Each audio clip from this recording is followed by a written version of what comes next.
जिंदगी में तुम बहार बनके आई हो, मेरी जिंदगी में तुम बहार बनके, मेरे दिल में यूं ही रहना है,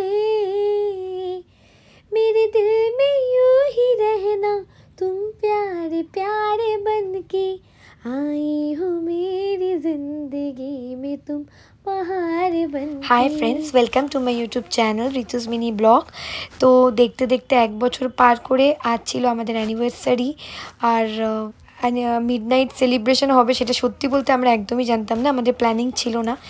তো হঠাৎ করে আমার সব বন্ধুরা, ভাই, ননদ সবাই আমাকে সারপ্রাইজ দিয়েছে। মানে এত সুন্দর করে ঘরটাকে সাজিয়েছিল যে কি বলবো। তো এই দেখো কেক, আমরা সব কেক নিয়ে রেডি হয়ে গেছি। ওইদিকের চকলেট কেকটা পিকু কেটেছে বলছে, পিকু কিনেছিল।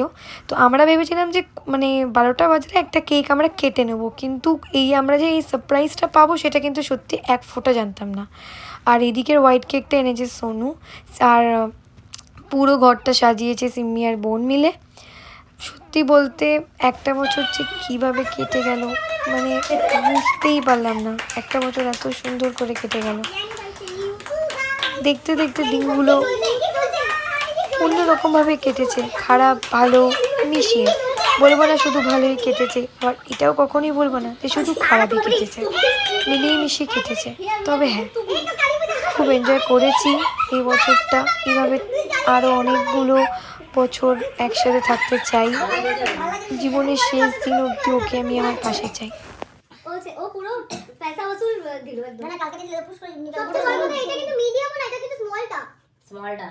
যারা আমার চ্যানেলকে ফলো করো তারা জানো যে আমি প্রতিটা মাস সেলিব্রেট করেছি।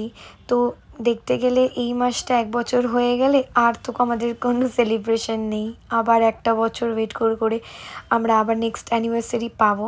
এই যে আমার শাশুড়ি মা আমাকে অ্যানিভার্সারিতে একটা খুব সুন্দর শাড়ি গিফট করেছে, এবং এই শাড়িটা কিন্তু আমি পরবো, এবং কোথায় পরবো সেটা তোমরা জানতে পারবে।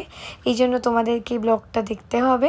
তবে আমি একটা কথা বলতে পারি, এই অ্যানিভার্সারিতে আমি কিচ্ছুই করিনি, আমি আর আমার বর সব আমরা শুধু সারপ্রাইজই পেয়ে গেছি, একটার পর একটা সারপ্রাইজ পেয়ে গেছি।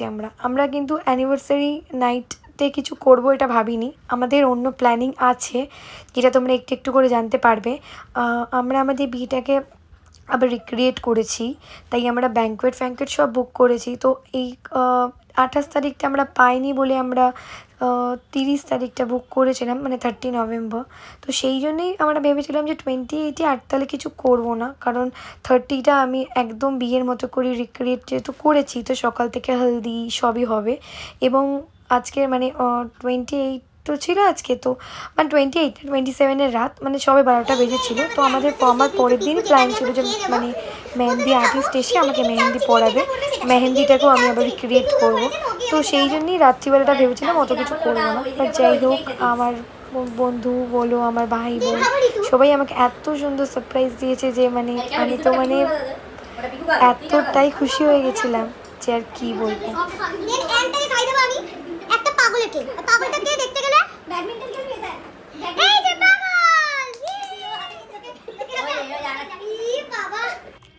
সারপ্রাইজ 1 কেক কাটতে না কাটতেই সারপ্রাইজ 2 কেক এসে গেছে।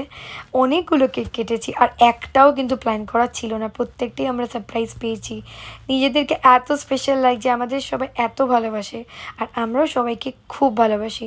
এই সারপ্রাইজটা দিয়েছিল আমার ভাই আর আমার বন্ধু।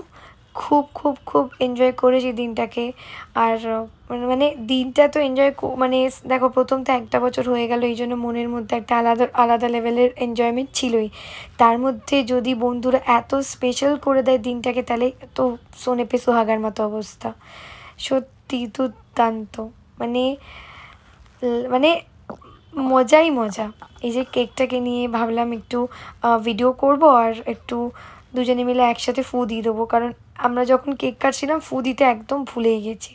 তো চলো আবার পরে কথা হচ্ছে। গুড নাইট, আবার দেখা হবে কালকে সকালে। Good morning friends. তো যাই হোক, আমি তো তোমাদের কালকেই বলেছিলাম যে আমি আমার বিয়েটাকে পুরো রিক্রিয়েট করব। তাই বিয়ের দিনটাকে আমি আমার মেহেন্দির দিন বলে ডিক্লেয়ার করে দিয়েছি, আর মেহেন্দি আর্টিস্টকে আসতে বলে দিয়েছিলাম। ও একদম পারফেক্ট টাইমে এসে গেছে, কারণ রাত্রিবেলা আমার জন্য ছিল আরেকটা বিগ সারপ্রাইজ, যেটা আমাকে আমার বাবা আর মা দিয়েছে। দেখতে থাকো, তোমরা যদি এই ব্লগটাকে পুরো দেখো তাহলে রাতের আমাদের যে সারপ্রাইজটা আমি পেয়েছিলাম সেটা কতটা স্পেশাল ছিল এবং কি কি করেছি তোমরা সব জানতে পারবে। আগে আমার মেহেন্দি মানে আমার এটাই প্ল্যান হলো, ফার্স্টে তো আমি জানতাম না যে আমি সারপ্রাইজটা পাচ্ছি। তো সেই কারণে ব্যাপারটা একটু অন্যরকমভাবে সাজিয়েছিলাম, ভেবেছিলাম মেহেন্দি আর্টিস্টকে বিকেলে আসতে বলবো। বাট তারপর যখন জানতে পারলাম যে না, মা বাবা দুজনে মিলে আমাদের আবার একটা বিগ সারপ্রাইজ দিচ্ছে অ্যানিভার্সারির জন্য, যেহেতু এটা ফার্স্ট অ্যানিভার্সারি, সেই কারণে আমি আমার মেহেন্দি আর্টিস্টকে ফোন করে আবার বলি যে দাদা একটু তাড়াতাড়ি করে আসুন, কারণ মেহেন্দি শুকাতে এবং পরাতে দুটোতেই প্রায় 3-4 ঘন্টার ব্যাপার আছে। তো সেই কারণে তাড়াতাড়ি করে মেহেন্দি পরে শুকিয়ে যাতে আমি মানে আমার মায়ের ওখানে যেতে পারি। এবার আমার মায়ের একটাই কথা ছিল যে বাবু, ফার্স্ট অ্যানিভার্সারি, কোনো রকম কোনো ট্রেন্ডি জামা কাপড় চলবে না, কোনো মডার্ন জামা কাপড় চলবে না, শাড়ি পরতে হবে। এবং শাড়ি পরতে গেলে তো হাত দুটো শুকাতেও হবে, তাই না? তো সেই জন্য প্রচণ্ড পরিমাণে একটু টেনশনও করছিলাম যে তাড়াতাড়ি করে হয়ে গেলে ফাটাফাট করে শুকাতে হবে। কিন্তু আমার যে মেহেন্দি আর্টিস্টটা এত ভালো ছিল, এতটাই ভালো, উনি এত সুইফট আমাকে পরিয়েছে আর এত সুন্দর ডিজাইন ছিল। তোমরা যদি এনার নাম্বার কেউ চাও তাহলে আমাকে মেসেজ করো, আমি এনার ফুল ডিটেলস আমি তোমাদেরকে বলে দেবো। উনি বাড়িতে এসে পরিয়ে দেবেন, মানে পরিয়ে দেয়, এবং খুবই মিনিমাল, মানে একদমই কম চার্জে, আমি বলবো না বিশাল কিছু চার্জ নেয়। কারণ মেহেন্দি আর্টিস্ট আমি কম করে 25 থেকে 30 জনের সাথে কথা বলেছি, সবারই এত বেশি ডিমান্ড, এই সেই হ্যানা ত্যানা, মানে এইটা করাতে পারবো না, ওটা পরতে পারবো হবে না, ওই ডিজাইনটা হলে বেশি টাকা, এই ডিজাইনটা হলে বেশি টাকা, মানে ভাবতে পারছি একটা পালকি এক্সট্রা মানে বলেছি এঁকে দেবো, মানে এঁকে দিতে। সেই জন্য কিনা ওরা বলছে যে হ্যাঁ সেটা ঠিক আছে, কিন্তু ম্যাডাম সেই জন্য আপনাকে 500 টাকা বেশি দিতে হবে, মানে দুটো পালকি এঁকে দেবে ওই জন্য নাকি আমাকে টাকা বেশি দিতে হবে। কিন্তু ইনি কিন্তু সেরকম একদমই ছিল না, ইনি খুবই ভালো ছিল, আমি যেমনটা বলেছি তেমনটাই উনি করে দিয়েছে। খুব ভালো বিহেভিয়ার, আর ছেলে বলে আমার যে কোনো মানে আনকমফোর্টেবল ফিল হয়েছে এমনও না, ইনি আমাকে একটুও আনকমফোর্টেবল ফিল হতেই দেয়নি, এতটাই ভালো ছিল। এখানে বোনের মুখটা দেখো, ওকে আমি পাশে বসিয়ে রেখেছিলাম যাতে আমি একটুও বোর না হই, আর ওকে বলেছিলাম তুই বক বক কর। এদিকে গান চলছিল, এদিকে আমি মনে সুখে মেহেন্দি করছি, এই দিকে আমার বর গোডক্স লাইটে আমার অনেক অনেক অনেক অনেক ছবি তুলে দিচ্ছে প্লাস ভিডিও, কখনো লাল, কখনো পিঙ্ক, কখনো সবুজ। যাই হোক, পুরো মনে হচ্ছিল যে হ্যাঁ সত্যি আমার মেহেন্দি, শুধুমাত্র ওই শাখা পলাটাই আমাকে বুঝিয়ে দিচ্ছিলো যে না, এটা আমার মানে ওয়েডিং অ্যানিভার্সারি, বিয়ে আমার হয়ে গেছে। তখন হঠাৎ করে কি করা, রোদও তো উঠেছিল, দেখো কী রোদ। দিনটাকে এত সুন্দর করে এনজয় করেছি যে কী বলবো, দিনটা খুব ভালোভাবে মানে যখন কেটে যাচ্ছিলো না, খালি মনে হচ্ছিলো ভাই কেটে যাচ্ছে কেটে যাচ্ছে, আটকে দাও সময়টা, আটকে দাও। কারণ এইটা চলে গেলেই আবার একটা বছরের অপেক্ষা, আর একটা বছর কিন্তু কিছু কম না, 12টা মাস, এক একটা মাস কাটানো কিন্তু খুব একটা যে সহজ তা কিন্তু নয়, তাই না? তাই খুব মনটা খারাপও লাগছিল যে হ্যাঁ, দিনটা আসা মানেই কিন্তু দিনটা চলে যাওয়া, এটা কিন্তু মানতেই হবে। ওনার মেহেন্দি পরানো শেষই হয়ে গেছিলো, এবার উনি চলেই যাচ্ছিল, উনি একবার লাস্টটাও দেখে নিচ্ছিল যে সব ঠিকঠাক আছে কি না। আমি আর আমার বরকে অনেক কষ্টে ডাকাডাকি করার পরও এসে একটু পাত্তা দেওয়া স্টার্ট করলো, এবং ওকে আমি ফার্স্টেই বলছিলাম যে বলতো এখানে তোর নামটা কোথায়, কিন্তু উনি নামটা এতটাই বড় করে লিখে দিয়েছে যে এটা বা বরের কাছে খোঁজাটা বিশাল একটা বড় ব্যাপার ছিল না, তাই ও আরামসে খুঁজে নিয়েছে। এখানে আমি করছি স্লো মোশন, আমার ড্রেসটা কোথার থেকে নিয়েছি এটা যদি কেউ জানতে চাও তো আমাকে মেসেজ করবে, আমি বলে দেবো। পার্সোনালি আমার এই ড্রেসটা মেহেন্দির জন্য মানে বেস্ট লেগেছে, মেহেন্দিতে একটু কালারফুল ড্রেস আমার ভালো লাগে, ওই মেহেন্দি তো গ্রিনই পরতে হবে, এই জিনিসটা তো গেয়া ভাই ওই ব্যাকডেটেড হয়ে গেছে, যে শুধু গ্রিনই পরতে হবে, সব রকমের কালারই পরা উচিত সব কিছুতে। তোমার ব্যাপার তুমি কি পরবে, আর কোনো কিছু নয়। তোমার যদি মনে হয় তুমি গ্রিন পরবে না তো তুমি পরবে না, তোমার যদি মনে হয় তুমি গ্রিন পরবে তো তুমি গ্রিন পরবে, এটা সম্পূর্ণ তোমার ব্যাপার। বুঝলে। তবে আমি পার্সোনালি মনে করি মেহেন্দি বলে গ্রিন পরতে হবে, হলদি বলে ইয়েলো পরতে হবে, তার কিন্তু কোনো মানে নেই। এবারে আমি কিন্তু সব কিছু আলাদা পরেছি, মেহেন্দিতে গ্রিন পরিনি, হলদিতে ইয়েলো পরিনি। তাই আর সত্যি কথা বলতে আমি কীরকম ড্রেস পরেছি সেটা কিন্তু আমি বলবো না, তোমাদেরকে দেখতে হবে। আমি সব ব্লগে দেব, সব প্রত্যেকটা রিচুয়াল আমার ব্লগে থাকবে। তো এইটা হচ্ছে আমার মেহেন্দি প্লাস আমার মিডনাইট সেলিব্রেশন প্লাস সারপ্রাইজ, যতগুলো অ্যানিভার্সারিতে যতগুলো সারপ্রাইজ পেয়েছি সব কটা নিয়ে এই ভিডিওটা। নেক্সট যে ভিডিওটা আসবে সেই ভিডিওটা থাকবে হচ্ছে আমার সঙ্গীত, সেটা দেখতে কিন্তু ভুলো না। এখানে করছি দুজনে একটু নাচ, তারপরে আমার শাশুড়ি আমাদেরকে আইবুড়ো ভাত খাইয়েছে, বিয়ের পর আইবুড়ো ভাত খেয়েছি, ভাবতে পারছো? চলো দেখো, এরপরে ওখানেই দেখা হচ্ছে খাবারের টেবিল। জীবনে অনেক অশান্তি হয়েছে, কিন্তু এই অশান্তি আমি জীবনে হয়নি যে টেস্টি খাবার, আর আমি বুঝতে পারছি আমি কিভাবে খাবো। আচ্ছা বিয়ের পর আমাকে দেখা। আচ্ছা তোমরা কেউ বিয়ের পর আইবুড়ো ভাত খেয়েছো? আমি খাচ্ছি, বিয়ের পর আইবুড়ো ভাত খাচ্ছি। তুই খেয়েছিস প্রথম?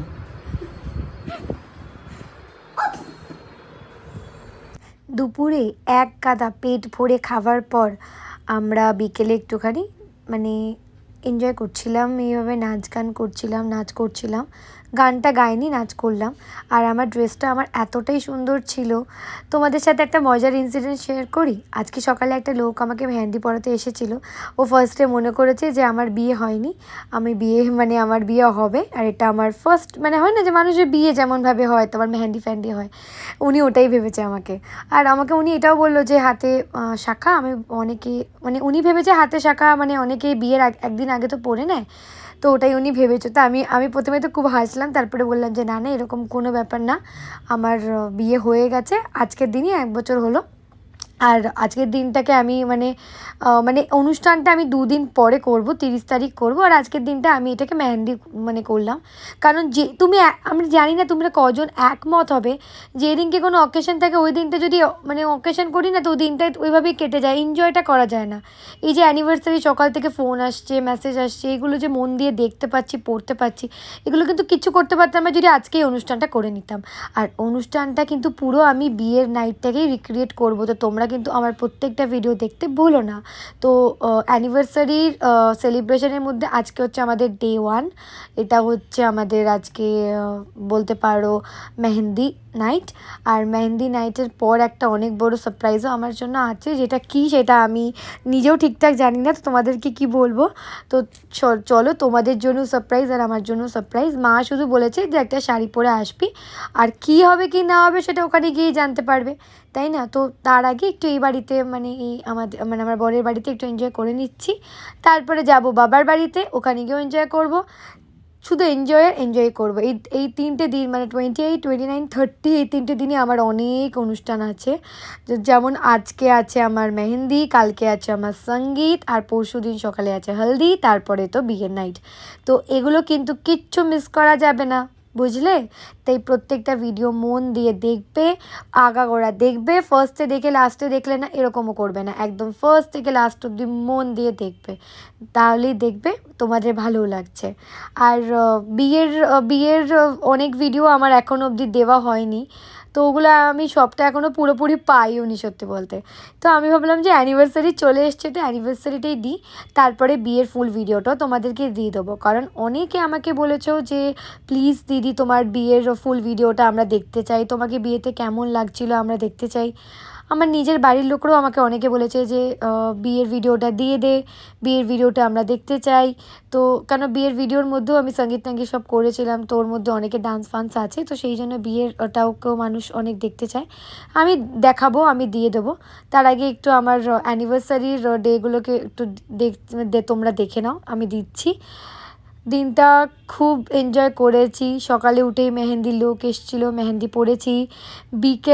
দুপুরের দিকে আমার শাশুড়ি আমাকে আর আমার বরকে আইবুড়ো ভাত, বেসিক্যালি বিয়ের পর আইবুড়ো ভাত হয় না, বাট যেহেতু বিয়েটাকে রিক্রিয়েট করছি তো কাকিমাই ওটাকে আইবুড়ো ভাত খাইয়ে দিয়েছে দুজনকে একসাথে। তারও ভিডিও তো তোমরা এর আগে দেখেইছো, এই ভিডিওরই আগে আছে। তো তারপরে আমি আর বোন ভাবলাম যে একটুখানি ডান্স করে নিই, একটু এনজয় করে নিই, কারণ যতই যাই বলে একটু না নাচলে ভালো লাগে না। এবার কাকিমা আমাদের নাচের মাঝখানে টুক করে ঢুকে গেছে। তো আমি আমার নাচ স্টপ করিনি, আমি ভাবলাম নাচ একবার করে তারপরেই কাকিমাকে আমি বলবো, কাকিমা এটা তুমি কী করলে, দেখো আমি কিন্তু বলছি। যাই হোক, কাকিমা একদমই বুঝতে পারেনি যে মানে ভেতর ওই দিক দিয়ে না যেতে। দিনগুলো মানে একটা বছর যে কিভাবে কেটে গেল, আর এত সুন্দর করে কেটে গেল, আমি বলবো না যাতে নজর না লাগুক। আমাদের সবাই তোমরা এটাই আশীর্বাদ দিও যাতে আমরা সারাটা জীবন এইভাবেই এনজয় করতে পারি, যেন আমাদের জীবনে কোনো দিন কোনো দুঃখ না আসে। আর দুঃখ যদি বা আসেও, আমরা যেন কোনো দিন দুজনের হাত ছেড়ে 1 ইঞ্চিও দূরে না যাই। আর অ্যাট দ্য লাস্ট আমি ওকে ছেড়ে আর ও আমাকে ছেড়ে থাকতেও পারি না। তা বলে কিন্তু এই না যে ঝামেলা বাঁধে না, ঝামেলা কিন্তু অনেক বাঁধে, কিন্তু ঝামেলার পরও আমরা দুজনকে ছেড়ে 1 মিনিটও থাকতে পারি না। তাই বিয়ের একটা বছর কেটে গেল না কি কাটলো আমি নিজেই বুঝতে পারছি না। এরকমভাবে আরও 100টা বছর কাটতে চাই না। এবার ঠিক আছে, সবাইকে নিয়ে নিলাম, নিয়ে নিজের পা নিয়ে নিলাম।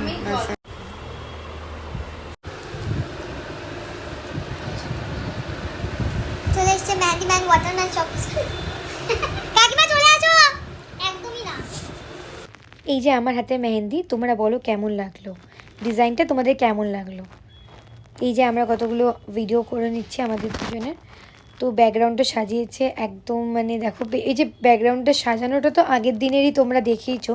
তো সাজিয়েছে তো আমার বন্ধু, বোন, দেওর সব মিলিয়ে। তো আমরা ভাবলাম একটুখানি এর মধ্যেই ফটো তুলে নিই।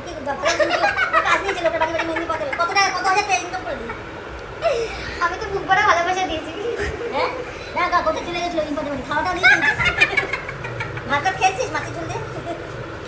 এত অপমান করলে আমি কিন্তু পড়াবো না বলে দিলাম।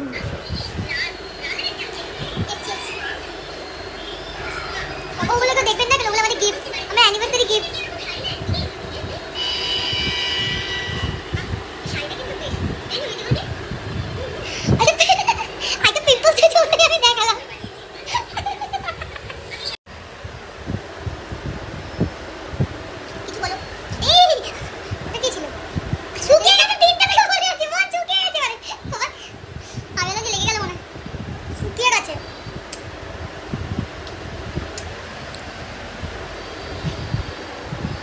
আমরা এখন কোনো কাজ নেই তাই বসে আছি। কাজ অনেক আছে কিন্তু আমরা ভুলে গেছি কাজে মানে করতে পারবো না। আমি পারবো, আমি ইচ্ছা করে করছি না, যদি করতে পারবো না তাই বসে আছি। আমি আজকে তাহলে একবার শাড়ি পরেই যাই। এই ও বোঝা যাচ্ছে না। দেখুন গাইস, ও এটা দূর থেকে করলে কি সমস্যা হয়। দেখুন গাইস, আমার ফোন ভেঙে গেছে, ও ভেঙে দিয়েছে, ওর মধ্যে বসে পড়েছিল। এটা কেউ বিশ্বাস করবে না। ও এর মধ্যে বসে গিয়ে দুবার লাফিয়েছে। যদি ফোন তো আগে ঠিক আছে, যদি পেছনে এই জিনিসটা ভেঙে যায় তাহলে তো খতম। টাটা বাই বাই গায়া। বলে আমার দিকে তো কিছুতে ওঠাতে চাইছে না। বলে এত ভালো করেছেন যে ও কিছুতেই হাত থেকে উঠতে চাইছে না। বলে আপনার প্যান হয়ে গেছে।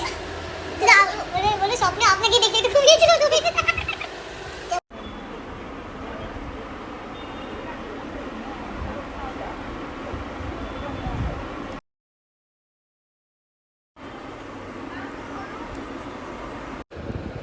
আজকের দিনে এই সময় আমি এইটাই ধরে বিয়ের ভেন্যুতে ঢুকেছিলাম, আর এখন আবার এইটাই ধরে মেহেন্দি পরে আমি বসে আছি। ব্যাপারটা কিন্তু নস্টালজিয়া লাগছে। আমি তোমাদেরকে বললাম না একটা সারপ্রাইজ আমার ফ্যামিলির লোক আমার জন্য ভেবে রেখেছে, তো সেটাই হচ্ছে এটা। আমি তো এসে এত সারপ্রাইজ হয়ে গেছি, আর এত সুন্দর করে ঘরটাকে সাজিয়েছিল তোমরা নিজেরাই দেখো, এত সুন্দর। আর তার মধ্যে ইউটিউবে মানে ইউটিউবে আমারই ভিডিও চলছিল, আমার বিয়ের সিঁদুরদানের ভিডিওটা। তো ওটা আমাকে আমার ভিডিওটা আরও স্পেশাল করে দিচ্ছিল, আর মানে বিয়ের রাতটা আমাকে আবার ফিরিয়ে দিচ্ছিল। দেখো তোমরা দেখলে বুঝতে পারবে যে ওই টিভিতে কিন্তু আমার সিঁদুরদানটা হচ্ছে। এই যে আমাদের গিফটের পালা, পিকু গিফট পাচ্ছে, আর পিকুর গিফটটা আর আমার গিফটটা দুটোই প্রচুর সারপ্রাইজ ছিল, আর আমার তো সারপ্রাইজের ওপর সারপ্রাইজ ছিল। পিকুর আংটিটা সবাই বলো কেমন লাগলো তোমাদের। এবারে আমারটা কি সেটা আমি নিজে জানি না, মা আগে তোমাদেরকেই দেখাচ্ছে, তোমরা বলো তোমাদের কেমন লাগলো, তারপরে আমি দেখবো। মাই গড, আমি তো এত শকড হয়ে গেছি যে আমি মানে দেখো আমার মানে সেন্সলেস হয়ে যাবার মতো অবস্থা আমার। এত সুন্দর ছিল গয়নাটা, এত সুন্দর, মানে আমার মা আমার মনের কথাগুলো এত ভালো করে বোঝে যে কি বলবো। আমার এরকম একটা হাঁড়ি চোকারের প্রচণ্ড শখ ছিল, মানে অনেক দিন ধরে এই শখটা আমার ছিল যে আমি এরকম হাঁড়ি চোকার পরবো। কারণ আমি অনেককেই দেখি যে এরকম একটা হাঁড়ি চোকার পরে আর একটা বড় হার পরে, আর কিছু সেরকম পরে না। তো আমারও এটাই ইচ্ছা ছিল যে এরকম একটা বড় হাঁড়ি চোকার আমার থাকবে। তো সেটা আমি পেয়ে গেলাম, আমার যা যা পাওয়ার আমি মোটামুটি সবই পেয়ে গেছি, আর বিয়েতে তো পেয়েইছি। তো যাই হোক, আমি একটু ইমোশনাল হয়ে গেছিলাম। শাড়িটা শাশুড়ির দেওয়া আর গয়নাগুলো মায়ের, সব মিলিয়ে 2 মায়ের আশীর্বাদ নিয়েই হচ্ছিল আমার অ্যানিভার্সারি। আর বিয়ের একটা বছর যে কিভাবে কেটে গেল মানে আমি নিজেই বুঝতে পারলাম না। বিয়ের একটা বছর কিন্তু আমি অতটা সত্যিই বুঝতে পারিনি। তাহলে এই না যে খুব স্মুথ গেছে বলে বুঝতে পারিনি, ঝগড়া ঝামেলা সবই হয়েছে। ঝগড়া কেন হবে না? যেই সম্পর্কে ঝগড়া নেই ঝামেলা নেই সেই সম্পর্ক কিন্তু সম্পর্কই নয়। তাই ঝগড়া ঝামেলা সব কিছু মিলিয়েই সম্পর্ক, সব কিছু মিলিয়েই জীবন। আর তোমাদেরকেও বলছি, ঝগড়া হলেই যে না এটা না ওটা না, এরকম করতে হবে ওরকম ভাবতে হবে, সেরকম কোনো ব্যাপার না। ভালোবাসার মানুষটা আমার সত্যি খুব ভালো, আমাকে সারা জীবন খুব ভালোবাসে, আমার জন্য সারা জীবন খুব ভাবে। আর এই উপহারটা আমাকে আমার বোন দিয়েছে। তোমরা সবাই বলো এই উপহারটা কেমন। তোমাদেরকে না দেখালে একদমই হবে না। এত সুন্দর উপহার পাওয়া কিন্তু মানে ভাগ্যের ব্যাপার। আর আমার বোন আমায় খুব ভালোবাসে। এই কেকটা মা আমাকে সারপ্রাইজ দিয়েছিল, মা আর বাবা। আর কেকটা ভীষণ সুন্দর দেখতে, চুজ করেছে আমার বোন। যতটা দেখতে ভালো ছিল ততটাই খেতেও ভালো ছিল, আর এত সুন্দর টেস্ট ছিল। আর তার সাথে আমার একটা জিনিস ভালো লেগেছে কি, আমি সবসময় ক্র্যাকার ক্যান্ডেল কাটি, তো ভাবছিলাম যে ক্র্যাকার ক্যান্ডেল হলেও ভালো লাগতো, কিন্তু যেহেতু এটা অ্যানিভার্সারি তো লাভ ক্যান্ডেলটা আরও বেশি ব্যাপারটাকে জমিয়ে দিয়েছিল। মানে এই যে ব্যাকগ্রাউন্ড ধরো, ডিজাইন, মানে এই যে এত সুন্দর করে ডেকোরেশনটা, তার সাথে কিন্তু এই লাভ ক্যান্ডেলটা একদম বেস্ট মানিয়েছে, তাই না? তোমরা বলো। টিভিতে আমার বিয়ের ভিডিও চলছে, আর আমি এখানে ওই একই দিনটাকে সেলিব্রেট করছি। একটা বছর কিভাবে কেটে গেল সেটা তো বুঝতেই পারলাম না। আর এইভাবে 100টা বছর আমি চাই এইভাবেই কেটে যাক। জানি সেটা সম্ভব না, 100 বছর কেউ বাঁচে না, কিন্তু তাও আমি এটাই চাই যে যত দিন আমি আছি ততদিন যেন ও আমার পাশে থাক, আর আমাদের সম্পর্কে যেন কোনো দিন কোনো নজর না লাগে। তোমরাও এটাই আশীর্বাদ করো। চলো একটু নাচ করা যাক। কোনো রকম কোনো ডান্স হলে আমার বর সবার আগে পালিয়ে যায় যে নাচবো না, কিন্তু এবারে দেখলাম যে না, ও নেচেছে আর পালিয়েছে আমার ভাই। বেসিক্যালি ওকে দিয়ে নাচানো যায়, কিন্তু এবারে ভাই পালিয়ে গেছে। কিন্তু যে পালিয়ে যায়, মেনলি যে সবসময় পালিয়ে যায়, সে কিন্তু এবারে নেচেছে। তাকে যখন পরে আমি জিজ্ঞেস করলাম যে কী রে, কোনো অনুষ্ঠানে তো একদমই নাচতে চাস না, তো এবারে নাচলি যে বড়? তো বললো এটা আমাদের অ্যানিভার্সারি নাচ ছিল, আমার জন্য স্পেশাল ছিল। তাই ওই স্পেশালের জন্যই নাকি ওই দিনটা ওর জন্য খুব স্পেশাল ছিল, তাই ও নাকি নেচেছে। দিনটা পুরো এনজয় করার পর মানে মনে হচ্ছিলো যে চলে গেল আবার একটা বছর। বাট তারপরেই মা বললো, আরে বোকা, তোর তো সবে সেলিব্রেশন স্টার্ট হলো।